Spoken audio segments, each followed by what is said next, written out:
Hello Vanitha, நீங்கள் வந்ததுக்கு உங்கள் ஃபேஸ் எப்படி இருக்குது? கலரு நல்லா இருக்குது. ரிசல்ட் நல்லா பிடிச்சிருக்குங்களா? இப்போ 2500 பண்ணியிருக்கீங்கன்னா அதனோட ஒர்த் இருக்கா உங்களுக்கு? ஃபேஷியலோட ஒர்த்து.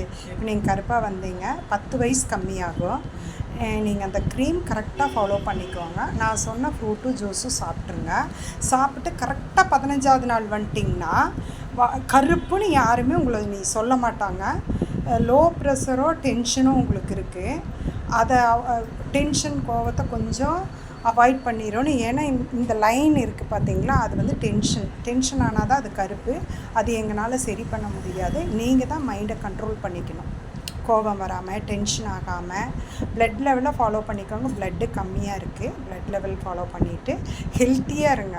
ஃபேஷியலுங்கிறது அதுக்கப்புறம் நம்ம நல்ல ஒரு ஹெல்த்தியான ஃபுட்டு, ஆரோக்கியமான ஒரு மனசு, அதோடு நம்ம ஃபேஷியல் பண்ணால் ப்ரைட்டாக இருக்கும்.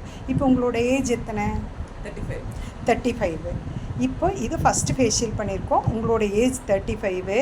3 ஃபேஷியல் முடித்ததுக்கப்புறம் 25 மாதிரி தெரியும். ஏன்னா நான் ஒவ்வொரு இப்போ எடுக்கிறத நான் உங்ககிட்டயே காட்டுவேன். அப்போ நீங்களே சொல்லுவீங்க, உங்கள் ஃப்ரெண்ட்ஸ் எல்லாருமே கேட்பாங்க, நல்ல கலர் வந்தால் நான் எடுத்து தர்ற கலர் உங்களுக்கு எப்பவுமே போகாது.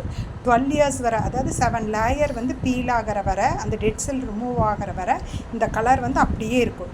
செகண்ட் ஃபேஷியல் இதை விட கலர் வரும். தேர்ட் ஃபேஷியல் இதை விட கலர் வரும். அதுக்கப்புறம் கலர் போதும்னு நீங்கள் நிறுத்திக்கலாம், இல்லை கம்மி ரேஞ்சுக்கு வந்துக்கலாம், இல்லை ஹெச் ரேஞ்சுக்கு போய்க்கலாம். அது வந்து உங்கள் சாய்ஸ் அமௌண்ட்டுங்கிறது. பட் வந்து இது பெர்மனண்ட் கலர். ஒரு 12 வருஷம் கழிச்சு வந்தீங்கன்னா மறுபடியும் எடுத்து நம்ம வீடியோ இது பண்ணலாம். நல்ல கலர், அழகு.